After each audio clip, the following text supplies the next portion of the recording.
모두 예배하는 자 되어 온전히 영과 진리로 주를 예배하자.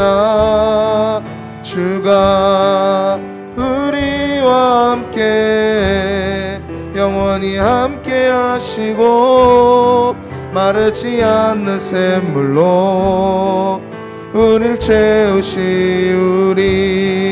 모두 예배하는 자 되어 온전히 영과 진리로 주를 예배하자.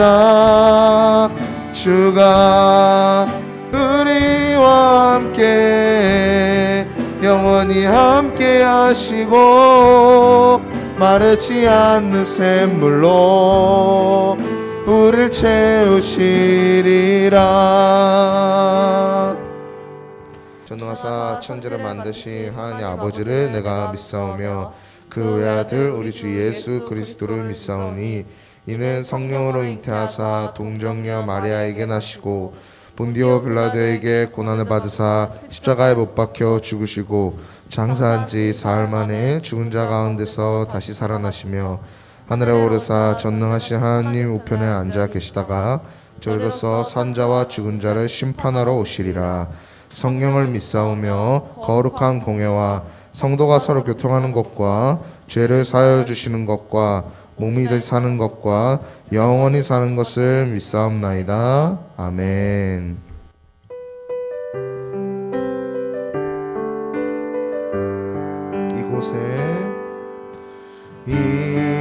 이곳에 생명샘 솟아나 눈물 골짝 지나갈 때에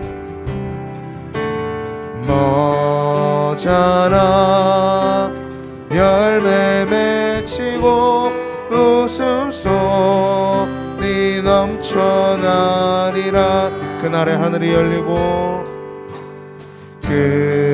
그날에 하늘이 열리고 모든 이가 보게 되리라.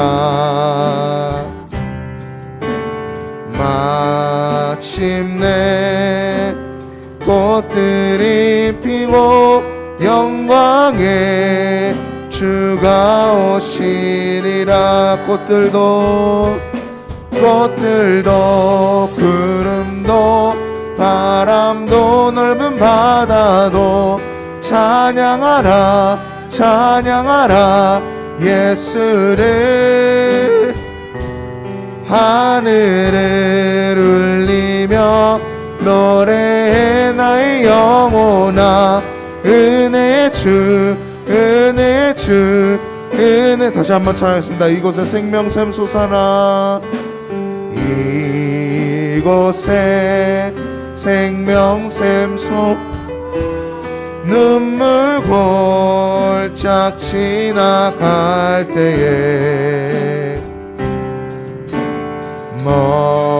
머자나 열매 맺히고 웃음소리 넘쳐나리라.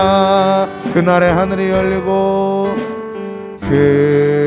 그날에 하늘이 열리고 모든 이가 보게 되리라.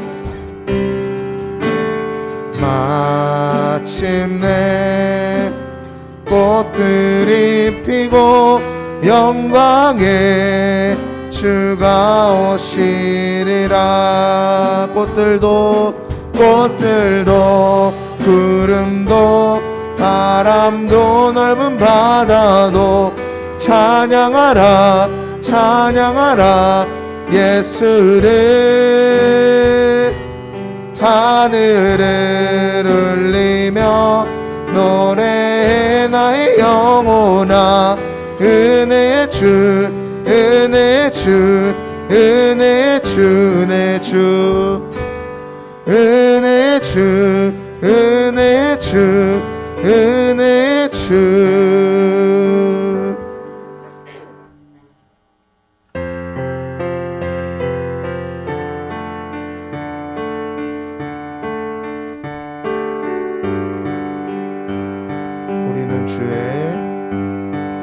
우리는 주의 움직이는 교회, 이곳은 주님을 위한 자리.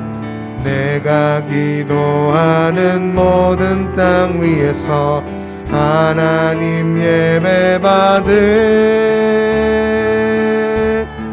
그날을 고대하네. 다시 한번 우리는 주의 움직이는 교회, 우리는 주의 움직이는 교회, 이곳은 주님을 위한 자리.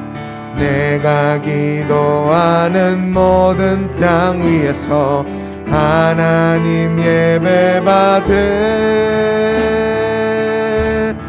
그날을 고대하네. 나의 노래로 주님의 성전을 지으리. 높임을 받으소서. 이스라엘 찬송주 거하신 주님은 거룩하십니다. 두 손 들어 주님의 보좌를 만들고 온 맘 다해 경배하리. 구름 날개 사이에 임하신 것처럼 내 위에 임하소서. 하나님 우리가 이곳에 섰으니 이 땅을 치유하소서. 하나님 우리가 어디에 있든지 주를 높이리다. 열방들아 주님을 송축할지어다.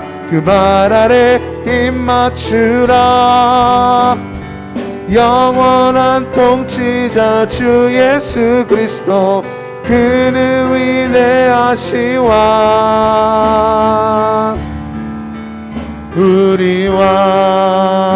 우리와. 이번 주 큐티를 하면서 마음에 감동이 된 말씀이 있었나요? 11일 본문인데요. 감동이라기보단 유다가 자신의 며느리와 아이를 낳았다는 것에 조금 충격을 받았고 그것이 기억에 많이 남았습니다. 말씀을 묵상하면서 하나님께 회개한 것이 있나요? 휴일남에서 세상에서 잘 먹고 잘 사는 이들뿐만 아니라 실수투성이인 우리를 구원하시기 위해 요셉이 아니라 유다의 가정을 통해서 예수님이 오셨다는 말을 듣고 지난 예배에서 하나님은 우리가 자격이 있어서가 아니라 사랑하시기 때문에 선택하시고 원하셨다는 말이 한 번 더 떠올랐고, 나는 스스로 자격이 있다고 생각하고 다른 이들을 저보다 낮게 평가하고 보고 있진 않았나 다시 생각하게 되었습니다. 말씀을 묵상하면서 새롭게 깨닫고 하나님 앞에서 결단한 것이 있나요? 하나님께서 저를 택하신 것이 하나님의 은혜와 사랑임을 알고 자만하지 않으며 살아가겠다고 다짐했습니다. 모든 영광을 하나님께 돌리며 다 함께 기도드리겠습니다. 하나님 아버지, 지난 한 주간도 무탈하게 지나갈 수 있게 지켜주심에 감사드립니다. 지난주에 하나님 말씀대로 살아가는 것이 아니라 세상에 있는 다른 것들에 더 빠져 살았던 저를 용서해 주세요. 저번 주에 반별로 모여 이야기를 나눌 때 이상현 선생님께서 교회를 나오는 것이 스스로의 의지로 나오는 것인가를 물어보실 때 나는 정말 내가 주님을 섬겨서 교회를 스스로 나오는 것인가 고민해보게 되었습니다. 고민해보았을 때 저의 의지보다는 부모님께서 원래부터 나오라고 하셨기 때문에 아무 생각 없이 그저 습관처럼 나오게 되진 않았나 생각하게 되었습니다. 다른 친구들도 혹시 자신의 의지가 아니라 부모님이 나오라 해서 나오는 것이 아닌지를 고민해 볼 수 있게 되었으면 합니다. 김현우 목사님께서 말씀 전하실 때 어디에 있든지 오프라인이든 온라인이든 말씀에 집중하여 하나님 말씀에 순종하는 한 주가 될 수 있게 해주세요. 예수님의 이름으로 기도드립니다. 아멘.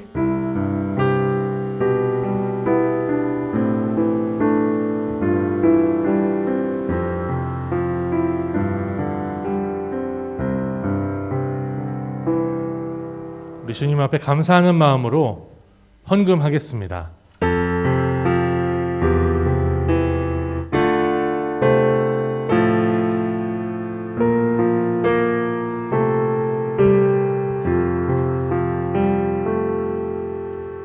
우리 시간에 하나님의 말씀을 함께 읽을 때 우리 주님께서 주시는 위로와 권면이 있기를 소망합니다. 창세기 39장 1절부터 19절의 말씀인데요. 조금 깁니다. 그렇지만 저와 여러분이 이 시간에 함께 읽으면서 집중하여서 주의 말씀 앞에 서기를 소망합니다. 제가 먼저 읽고 여러분이 읽고 마지막 19절은 다 함께 읽도록 하겠습니다. 요셉이 이끌려 애굽에 내려가매 바로의 신하 친위대장 애굽 사람 보디발이 그를 그리로 데려간 이스마엘 사람의 손에서 요셉을 산이라.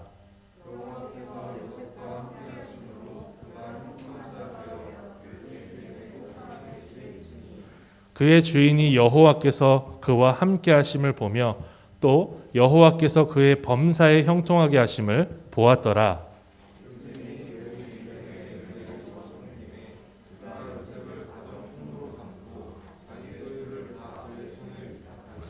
그가 요셉에게 자기의 집과 그의 모든 소유물을 주관하게 한 때부터 여호와께서 요셉을 위하여 그 애굽 사람의 집에 복을 내리심으로 여호와의 복이 그의 집과 밭에 있는 모든 소유에 미친지라.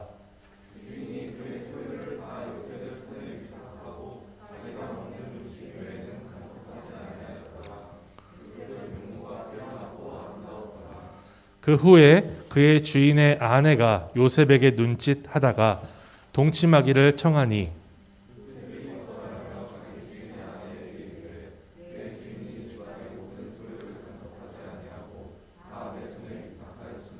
이 집에는 나보다 큰 이가 없으며 주인이 아무것도 내게 금하지 아니하였어도 금한 것은 당신뿐이니 당신은 그의 아내임이라.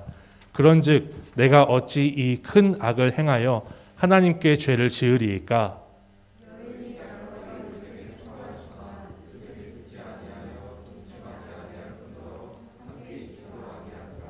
그러할 때에 요셉이 그의 일을 하러 그 집에 들어갔더니 그 집 사람들은 하나도 거기에 없었더라.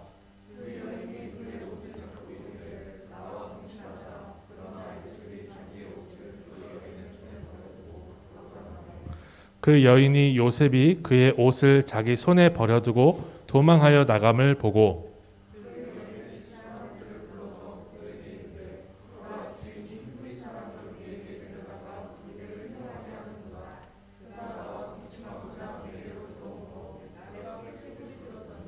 그가 나의 소리 질러 부름을 듣고 그의 옷을 내게 버려두고 도망하여 나갔느니라 하고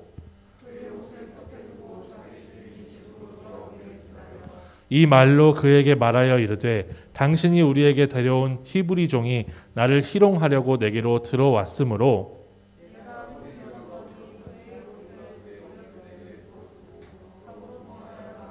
함께 읽습니다. 그의 주인이 자기가 아내에게 이르기를 당신의 종이 내게 이같이 행하였다 하는 말을 듣고 심히 노한지라.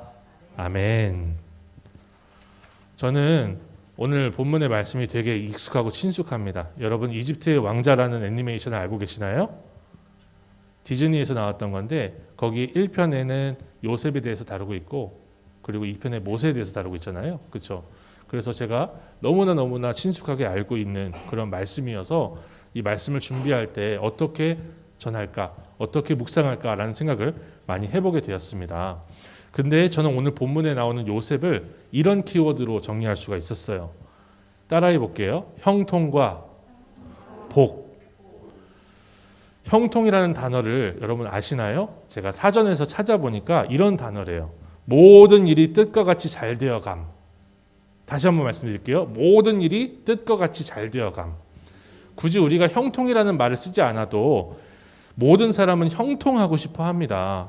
열심히 공부한 만큼 뭐가 되고 싶어 하죠? 꼴찌가 되고 싶어 하나요? 아니요. 성적이 잘 나오기를 원합니다. 이게 바로 형통이에요. 열심히 일했어요. 일했는데 욕을 먹고 싶어 하는 사람이 있을까요? 열심히 일했으니 승진도 하고 칭찬도 받기를 원하죠. 이게 형통입니다. 이렇게 하는 일마다 너무나 잘 되는 형통을 누린 사람이 오늘 나오는 요셉이에요. 그렇다면 요셉은 어떻게 형통할 수 있었을까요? 성경은 요셉이 대단하거나 다른 사람들보다 똑똑했다라고 말하지 않습니다. 남들과 비교해서 엄청난 노력, 새벽 몇 시부터 일어나서 몇 시까지 일했으며 말하지 않아요. 기록하지 않습니다. 그런 거. 성경은요, 요셉의 형통을 이렇게 가르쳐요. 하나님의 함께 하심.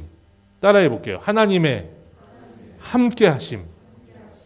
이게 요셉의 형통함의 비결이었대요. 본문 2절 상반절입니다. 같이 읽어볼게요. 여호와께서 요셉과 함께 하심으로 그가 형통한 자가 되어. 본문 3절도 이걸 말해주고 있어요. 같이 읽어볼게요. 그의 주인이 여호와께서 그와 함께 하심을 보며 또 여호와께서 그의 범사에 형통하게 하심을 보았더라. 이렇게 성경은 하나님께서 함께 하시는 것이 형통의 비결이며 하나님이 함께 하시는 것이 복이라는 것을 가르쳐주고 있어요. 요셉을 통해서. 사랑하는 여러분, 우리는 하나님이 우리를 자녀 삼으셔서 우리와 단 한순간도 빼놓지 않고 함께 하신다는 것을 믿으십니까? 그의 성령께서 우리에게 오셔서 우리를 단 한순간 1분 1초도 빠지지 않고 영원히 함께 하실 줄로 믿습니다. 하나님이요, 영원히 변함이 없는 분이래요. 요셉과 함께 하셨을 때 그랬다면 우리와 함께 하셨을 때도 똑같은 형통으로 비슷하지만 조금 또 우리 각 사람이 또 다르기 때문에 상황과 처지가 다르기 때문에 또 다르지만 그래도 우리 하나님이 우리와 함께 하셔서 형통하게 하시고 우리와 함께 하시는 것이 복이라는 것을 고백할 수 있겠죠. 우리 아버지는요, 어제나 오늘이나 동일하신 분이기 때문에 우리가 이것을 전제로 본문을 볼 수가 있는 거예요. 우리는 이렇게 하나님이 함께 하시는 사람의 특징을 오늘 본문을 통해서 세 가지로 나누어 살펴보고자 합니다. 첫 번째요, 우리는 환경과 상황에 관계없이 하나님이 함께 하시는 복을 누리는 사람들입니다. 맞죠? 요셉이 처한 환경과 상황이 어떻든지 하나님이 함께 하시는 요셉은 형통했어요. 그렇죠?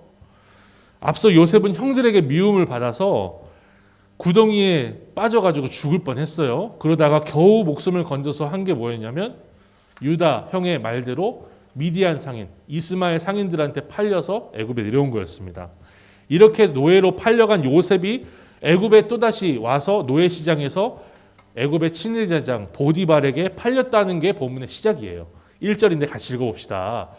요셉이 이끌려 애굽에 내려가매 바로의 신하 친위대장 애굽 사람 보디발이 그를 그리로 데려간 이스마엘 사람의 손에서 요셉을 사니라.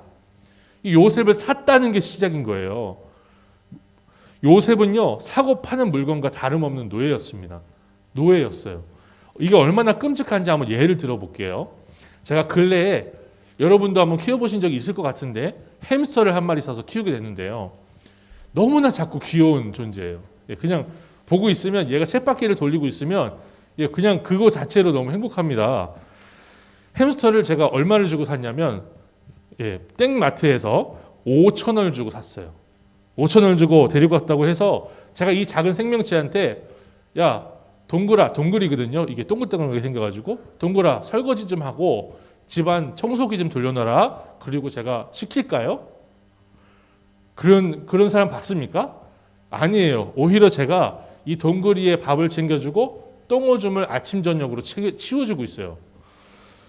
이렇게 지극정성으로 돌봐주고 있으니까 햄스터가 저를 알아보고 재롱 부리고 고생했다고 토닥토닥 해줄까요? 안 합니다. 전혀 그렇지 않고요. 오히려 제가 청소기 돌리다가 실수로 몇 번 케이지 건드리잖아요. 승질을 그렇게 부려요. 여러분 쥐가 어떻게 이렇게 소리를 내죠? 찍찍찍찍 하잖아요. 승질을 부릴 때 어떻게 되는지 아십니까? 찍 하고 내요. 진짜 황당합니다. 청소하다 그런 건데 내가 일부러 그런 것도 아닌데. 그런데 노예는요, 햄스터와 완전히 달라요. 그렇죠? 예뻐하려고 사온 것이 아니라 내가 일 시켜 먹으려고 사온 거예요. 내가 하기 싫은 일, 내가 힘든 일을 시켜 먹으려고 노예를 돈 주고 사왔어요. 이렇게 노예들은요, 인간 취급도 받지 못할 뿐만 아니라 애완동물 같이 대우도 못 받아요. 이쁨도 못 받는 그런 물건이었어요. 아프거나 다치면요, 이 노예선에서 구겨져 가지고 저는 이렇게 배에다가 구겨 가지고 갖고 오는 거거든요. 옛날에 유럽에서, 영국에서, 프랑스에서 구겨 가지고선 아프리카 대륙에서 갖고 와요. 이러다가 병이 발병하고 죽으면요, 바다에다가 던져 버렸어요. 물건이니까, 사람이 아니니까. 하나님이 함께 하셔서 형통했다고 기록하고 있는 요셉이 바로 지금 이런 노예로 팔려왔고 보디발이 요셉을 돈을 주고 샀다고 시작하는 게 본문의 말씀인 거예요. 우리는 이러한 상황과 환경에서 벗어나게 하시는 것이 형통이라고 그렇게 생각할 수 있습니다. 마치 007이나 저는 좀 아재라서 007 얘기를 했는데 액션 영화의 한 장면처럼 하나님이 천사를 막 보내셔가지고 요셉을 데리고 가는 이스마엘 상인들을 다 때려 부시고 요셉을 풀어서 야곱의 편에 딱 안기게 하시는 게 그게 복이라고 생각하기 쉬워요. 하지만 하나님은 요셉의 형들이 요셉을 노예로 팔아버리고 노예 상인들은 다시 보디발에게 요셉을 돈을 받고 파는 모든 과정들을 그냥 두셨어요. 생각해 보세요. 그러나 그러한 환경과 상황에서도 잠시도 하나님은 요셉을 떠나지 않으셨습니다. 그게 형통인 거예요. 사랑하는 여러분, 여러분은 어떠한 상황과 어떠한 환경에 처해 있으십니까? 마치 노예가 된 것처럼 벗어나고 싶은 그런 장소나 사람들이나 그런 곳이 없나요? 혹시 여기가 그렇나요? 그런 분은 없으시겠죠? 우리가 예수님을 믿는다고 해서 우리의 상황과 환경이 변하지는 않아요. 노예로 팔려가게 두신다니까요. 여전히 벗어나고 싶은 학교. 저는 특별히 학교가 너무나 벗어나고 싶었어요. 학교 안 가는 게 꿈이었어요. 벗어나고 싶은 가정. 엄마 아빠가 매일마다 싸우고 집에만 가면 공부 왜 그렇게 못했냐고 재촉하는 그런 가정. 그리고 벗어나고 싶은 인생. 심지어 자기 목숨을 끊고 싶은 사람도 있겠죠. 그러나 그런 환경과 상황 속에서도 하나님이 우리와 함께 하시면 우리는 형통을 누릴 수가 있습니다. 그게 하늘의 복을 누리는 거예요. 내 상황이 바뀌지 않아도 하나님이 함께 하시는 것이 형통인 줄 믿습니다. 하나님이 함께 하는 것이 복이라는 것을 고백할 수 있는 우리가 되게 소망해요. 제가 너무나 좋아하는 찬송가 438장 3절에 이 가사가 제가 너무나 많이 불러가지고 그냥 가사만 한번 읽어볼게요. 높은 산이 거친 들이 초막이나 궁궐이나 내 주 예수 모신 곳이 그 어디나 하늘나라. 할렐루야 찬양하세. 내 모든 죄 사함 받고 주 예수와 동행하니 그 어디나 뭐라고요? 하늘나라. 이것이 요셉과 같은 형통을 경험한 성도들의 동일한 고백이었어요. 그 동일하신 하나님과 동행하는 우리도 이러한 고백으로 내 상황과 처지는 바뀌지 않았지만 죽을 것 같고 힘든 거는 바뀌지 않았지만 내가 하나님과 함께하니 그 어디나 하늘나라 고백할 수 있는 우리가 되게 소망합니다. 두 번째로요.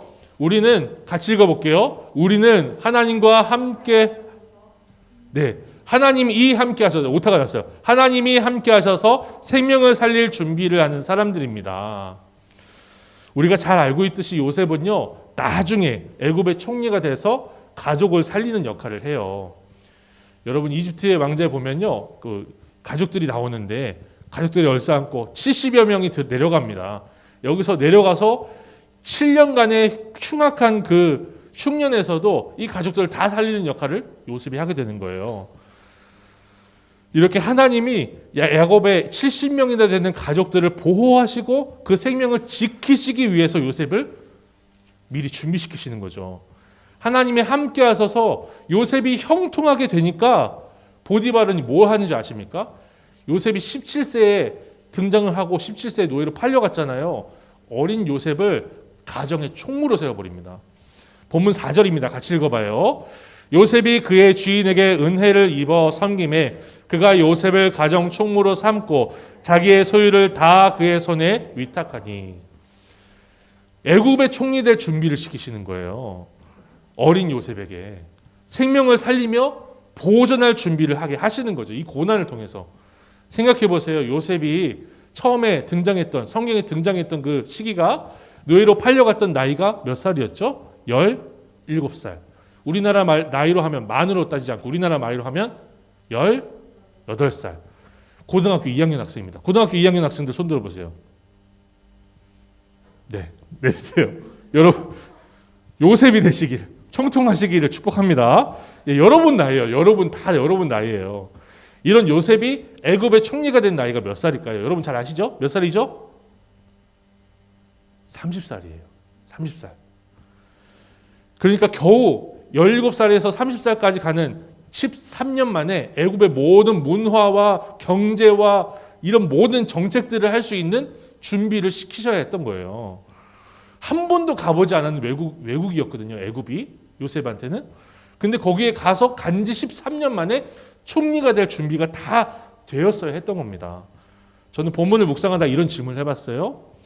좀 엉뚱한 생각인데 만약에 요셉이 17살의 노예가 아니라 유학생으로 애굽에 갔다면, 유학생으로 이집트에 유학을 갔다면 어땠을까? 애굽의 총리직을 잘 수행할 수 있었을까? 아닐 것 같아요. 그렇죠? 아닐 것 같아요. 생각해 봅시다. 우리나라에 조나단 욤비라는 분이 있는데요. 그 흑인 콩고 왕자 있잖아요. 한국어를 되게 잘합니다. 말도 되게 잘하고 에너지도 엄청 넘치는 사람이에요. 유쾌한 방송인인데 조나단이요. 원래 콩고에서 살다가 9살, 우리 나이로 9살에 우리나라에 왔어요. 그리고 한국에 와서 올해로 23살이에요. 방송인이에요. 근데 아무리 한국어를 잘하고 김치도 잘 먹고 한다고 하지만 7년 뒤에 우리나라 대통령 후보로 나온다면, 그리고 대통령이 된다면 우리나라를 잘 다스릴 수 있을까요? 좀 부정적인, 긍정적인 대답은 못할 것 같아요. 그렇죠? 요셉이 그랬다는 거예요. 17살에 와서 13년 만에 총리가 됐다는 거예요. 요셉은요, 한 번도 애굽에 와서 애굽말을 배워본 적이 없는 외국인이었습니다. 그런데 하나님은요, 요셉과 함께 하셔서 겨우 13년 동안 애굽을 다스릴 수 있는 준비를 다 촉성 코스로 밟게 하신 거예요. 만약에 요셉이 아까 제가 생각했던 것처럼 유학생으로 왔다면요, 진짜 힘들면 쉬어버렸을 거예요. 그렇죠? 애굽 언어 배우다가 힘들면 쉬었을 거고, 배고프면요 밥을 먹다가 김치가 먹고 싶잖아요. 그럼 아버지 집으로 돌아갔을 수도 있어요. 그런데 노예로 팔려오니까 어떻게 됩니까? 힘들어도 쉬지 못해요. 억지로 애굽 사람의 음식과 문화와 언어를 배워야 했습니다. 이렇게 하나님은요, 우리를 통해서 복음을 전하여 생명을 살리게 하시기 위해서 억지로 무엇인가를 하게 두세요. 고난을 통과하게 하세요. 이것이 복입니다. 사랑하는 여러분, 하나님은 지금도 우리를 통해 생명을 살리시기 위해서 우리를 훈련시키고 계세요. 여러분도 억지로 해야 되고 강제로 해야 되는 것이 있습니까? 그럼 적용해 보세요. 내가 억지로 노예처럼 해야 되는 것들 있잖아요. 저도 경험을 했어요. 여러분 나이에 정말 도망가고 싶었어요. 저는 좀 특이 케이스이긴 해요.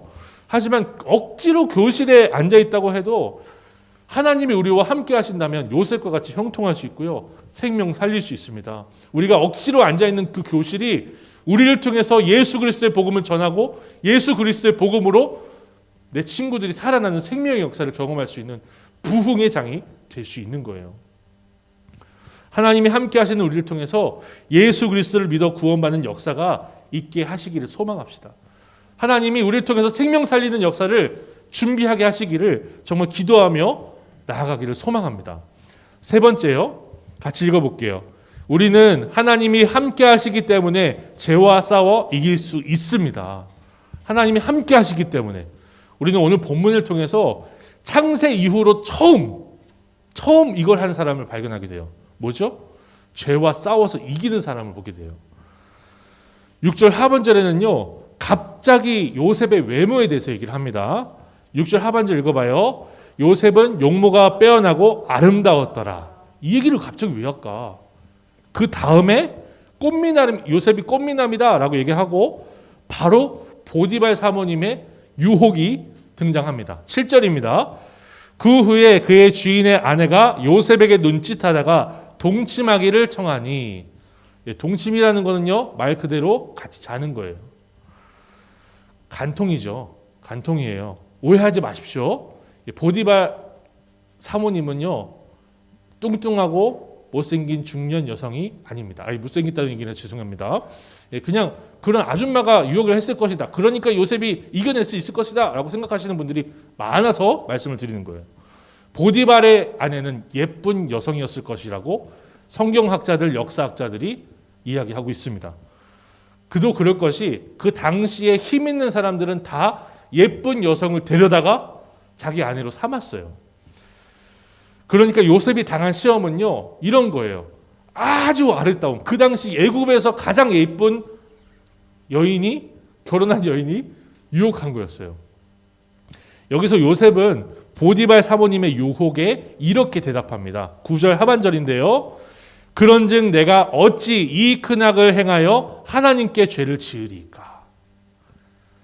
하나님이 함께 하시는 사람한테는요, 이게 죄가 죄로 보이고 안 되는 건 안 되는 거예요. 그런데도 이 정도 말을 들었으면 정신이 차려야 되는데 보디발의 아내 어떻게 하죠? 포기를 모릅니다. 본문 10절이에요. 여인이 날마다 요셉에게 청하였으나 요셉이 듣지 아니할 뿐더러 함께 있지도 아니하니라.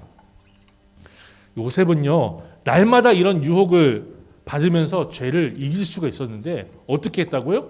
어떻게 했다고요? 대화를 통해서 풀어가는 거? 아니 같이 있으면서 좀 설득을 하는 거? No. 듣지 아니할 뿐더러 함께 있지도 아니하니라. 우리는 요셉에게서 죄와 싸워 이기는 너무나 중요한 법을 배우는 겁니다. 하나님이 함께 하시는 요셉, 하나님이 함께 하시는 우리는요, 듣지도 말고 함께 있지도 말아야 돼요. 죄라는 것을 알게 되었으니 그 죄에 대해서 한번 대화를 해보자 할 필요가 없어요. 죄는요, 브레이크 없는 기차입니다. 시속 200km, 300km로 우리를 향해서 계속 올 거예요. 아무리 멈추려 해도 멈추지를 않습니다. 듣지를 않을 겁니다. 들을 거라 생각하지 마십시오. 하나님이 함께 하시는 사람은요, 이것을 너무나 잘 아는 사람이고 이것을 자기 삶에 적용하는 사람이에요. 피하는 것이 제일 강한 방법이에요. 싸워서 이길 수 있는 방법이에요. 이제 죄와 싸울 결전의 날이 됐습니다. 본문 11절인데요. 같이 읽어봅시다. 그러할 때 요셉이 그의 일을 하러 그 집에 들어갔더니 그 집 사람들은 하나도 거기에 없었더라. 여주인이요, 집을 싹 비워놓고 요셉을 마지막으로 유혹할 준비를 해요. 유혹을 못하고 나면 요셉을 몰아서 죽이려고 그렇게 또 했죠. 어떤 목사님이 이렇게 얘기하세요. 진정한 나 자신은 아무도 보지 않을 때 나온다. 무슨 말이에요? 내가 죄인이잖아요. 아무도 보지 않을 때 죄 짓는다는 거예요. 아무도 보지 않을 때 죄를 너무나 쉽게 짓는다는 거죠. 아무도 보지 않을 때 여러분은 뭐 하고 계십니까? 뭐 하고 계셨습니까? 저도요, 이 문제에 대해서, 저도 남자잖아요. 이 문제에 대해서 굉장히 걸려 넘어진 적이 많았어요. 특히 인터넷이 발달하고 나서 제가 펜티엄 컴퓨터 이런 거 했거든요. 네모난 거, 엄청 큰 거. 그거 갖다 놓고 메일을 한번 확인할 때마다 계속해서 그 음란한 스팸 메일들이 계속 오는 거예요. 제가 그거에 계속 빠져가지고서는 시험 들고 낙담하고 하니까 어느 날은 대학교 1학년 때인데 컴퓨터를 들고 청년부실에 갔어요. 청년부실에 가서 거기다 놓고 써붙였어요. 아무나 가져가십시오. 네, 컴퓨터 비싼, 그때 그 당시에도 비쌌는데 아무나 가져가세요. 저 컴퓨터 필요 없습니다. 그래서 대학교 때 컴퓨터 없이 지냈어요. 그래서 죄를 이겨보려고, 피해보려고. 피하는 게 상책입니다. 아무도 없을 때 죄 안 짓게 하려면요, 죄 짓는 생각이 들잖아요. 도망가야 돼요. 도망 나가야 돼요. 이럴 때 요셉은 어떻게 했을까요? 잘 보여줍니다. 본문 12절 하반절입니다. 같이 읽어볼게요. 그러나 요셉이 자기 옷을 그 여인의 손에 버려두고 밖으로 나가매. 밖으로 나가버려야 돼요. 하나님이 함께 하시는 사람은요, 죄를 짓지 않는 사람들과 대화를 이어가지 않습니다. 그게 키포인트예요. 죄 짓지 않는 사람들과 설득의 과정을 같이 이렇게 나누지 않아요. 죄 짓자 그러면요, 그 사람 피하세요. 그 환경 피하세요. 그러면요, 이길 수 있습니다. 사랑하는 여러분, 하나님이 함께 하시는 우리는요, 죄와 싸워서 이길 수가 있는데 그 방법이 뭐냐면요, 죄 짓는 자리를 피하는 거예요. 죄와 싸워서 엉겨 붙어서 이길 수 있는 사람 아무도 없어요. 피해서 이길 수 있는 거예요. 피할 수 있는 사람이 우리밖에 없다는 거죠. 굳이 죄 짓지 않는 사람과 불필요한 대화, 나눔 할 필요 없습니다. 그래서 성경에 그 요한 1, 2, 3서 보니까 어떻던가요? 이단들과 악수도 하지 말라. 들여와서 밥 먹지도 말라. 그 얘기 하잖아요. 죄 짓지 않는 사람들과 만나지 말라는 거예요. 옷이 벗겨지더라도 일단 그 자리를 벗어나야 죄와 싸워 이길 수 있다는 거죠. 이것이 진정으로 하나님이 함께 하셔서 형통을 누리는 사람들의 승리입니다. 사랑하는 여러분, 죄와 끊임없이 타협하고 인스타그램 들여다보면서 죄 안 지어야지. 안 돼요. 그렇게 대화하고 타협하는 것은 죄와 싸워 이기는 방법이 아닙니다. 내가 어떻게든 죄악된 모습을 봐가지고 해결해야지. 피하세요. 하나님과 동행하는 방법이 아니에요. 하나님이 함께 하시는 우리는요, 고난을 당하더라도 주님 앞에 죄짓지 않기로 결단하는 그런 복을 누려야 될 줄 믿습니다. 사랑하는 여러분, 죄 없는 형통이 진짜 형통인 거예요.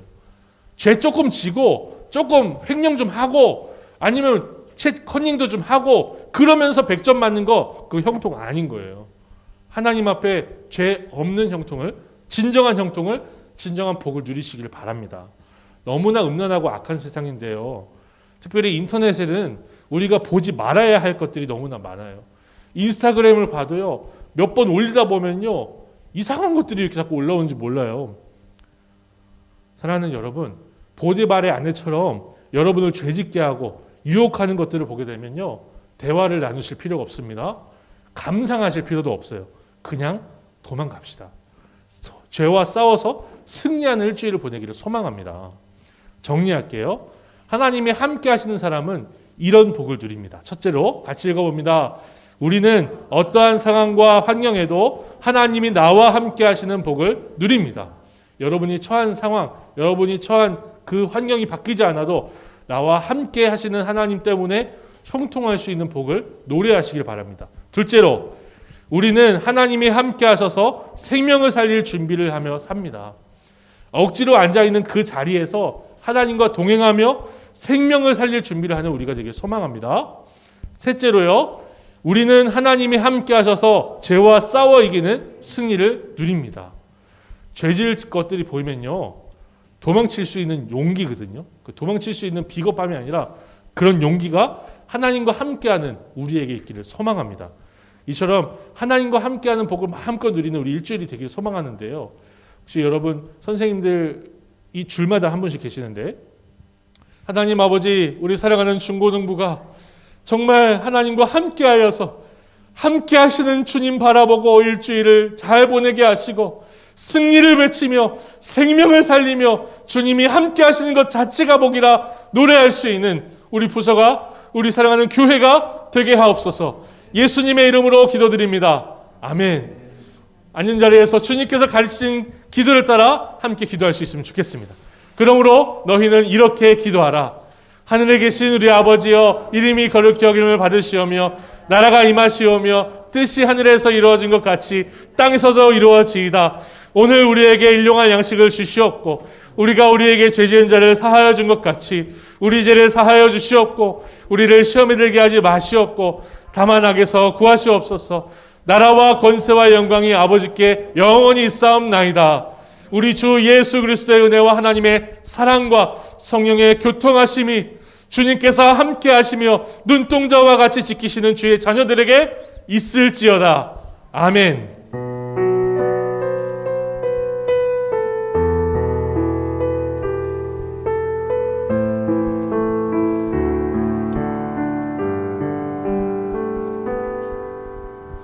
예, 오늘 광고하는 이상현 선생님께서 일이 있으셔서 못 나오셔서 제가 대신 광고합니다. 다음 주 나눔할 형제는 29일 오하민, 그리고 6월 달 또 기도 순서 확인해 주시고요. 오늘 오후 2시에 마지막 가정의 달 세미나가 있습니다. 참가할 학생들은 참고하시고요. 그리고 여름 수련회 설문지 지난주에 나갔는데요. 그거 각반 담임 선생님께 드려서 선생님들은 사진 찍어서 올려주시면 좋을 것 같습니다. 그리고 오늘 중2반은 중1반이랑 합반해서 같이 공과 공부하도록 하겠습니다. 이상입니다.